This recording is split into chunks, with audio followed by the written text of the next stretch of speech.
Alright. We're going to start doing some simple leash pressure exercises with Fiona. I just put her on her prong collar. We haven't done much on it. We just went outside to let her potty and came back in. So I did start using it at the door to teach her not to rush through the door and get her settled into a sit and just get her being polite. So, and that's it. You know, that was about 30 seconds ago. So that's all the experience she has on the prong collar right now. She's not nearly as sensitive to it as her brother, which isn't surprising, because her drive is more. She's more frantic and anxious, and who knows? It's not worth explaining, really, but she's just not as sensitive to it as he was. So she doesn't even notice it because her mind is going a million miles an hour. So it'll take a little more rehearsal for her to respond readily to this. So we're going to just do some back and forth, get her responding to the leash pressure, get her learning how to sit when I apply pressure upwards, and maybe then we'll start a little bit of place training. I've got some treats in my pocket, which she seems pretty into right now, but she's not crazy about them. So if she gets a little more anxious, a little uncomfortable for any reason, she probably won't take them, and that's fine. We don't really need them, but it's nice in the beginning to help build behaviors. So let's go. So I'm just going to apply pressure. And you can see how like tuned out she is. She's just like, what's on the rug? What's over here? What's over there? So she's just going in every direction. This is pretty good right now. She's looking at me, which is nice. Pressure toward me. Good. Good. Pressure this way. Good. So it's just pressure and release. You feel pressure? See how she has the brakes on right here? I'm going to keep that pressure tight and increase it slowly until she moves forward. And then I'm going to relax. Good. Good job. We're going to do that again. Move this way. This way. Pressure. She's digging her feet in. She doesn't want to move with me. Good. So I don't drag her. I just hold that pressure tight and increase until she decides to move forward. And then I relax it. Let's go. It's the same thing we do with the e-collar. It's just less manual with the e-collar. The e-collar won't tell the dog where to go. The leash can give directional cues. So the e-collar will tell them where to go once you teach them, but we got to teach them with the leash.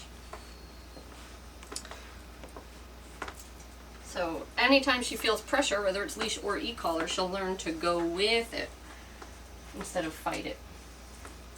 Good girl. Pressure. Good. So doing our little dance here. Pressure. Good. Now I'm going to start teaching her that when I apply pressure upwards, I want her to put her butt on the ground. And we'll address manners too. If at any point she like invades my space, jumps on me, I can teach her to give me room, not to be pushy. So these first early sessions that we do are very heavily oriented toward just learn about the prong collar and how to respond to leash pressure. Learn how to interact with me, be polite. Learn about the kitty. Good. So she's sitting on her own, so I'm not getting a chance to teach her about leash pressure here. So while she's not paying attention, I'm going to go ahead and apply it. Leash pressure upwards. And I can use my body to move into her while I have the leash pressure on. And that might get her to do it, but if it doesn't, then I'll just give her the verbal cue.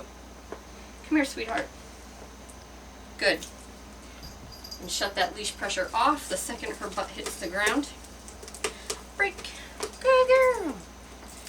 This way. Good. Good. And I'm pulling in a little bit of food here for these sits, but I'm not giving her the food if her paws come off the ground.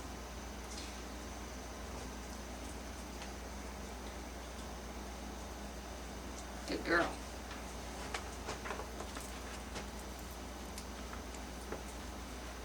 Pressure up again here. Oop. I didn't even get to do it. Come here. Good. Pressure up.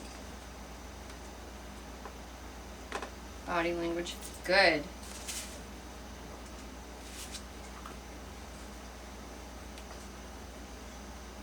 That's right. Good girl. Yeah. Good job.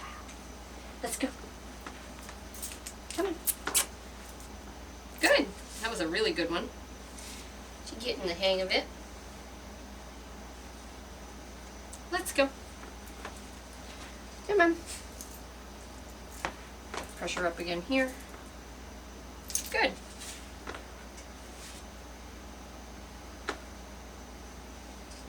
She learns really quickly. Let's go.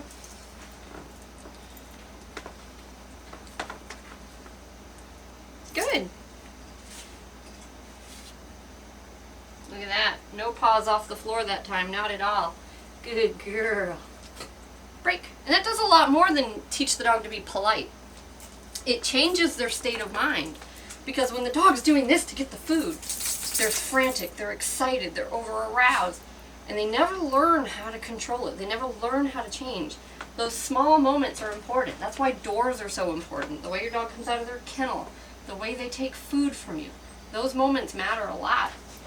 Because they wire your dog's brain to go through the day excited, frantic, impulsive, or calmer, able to think, polite. This will be an interesting relationship, I'm sure. Let's go, girl. Come on.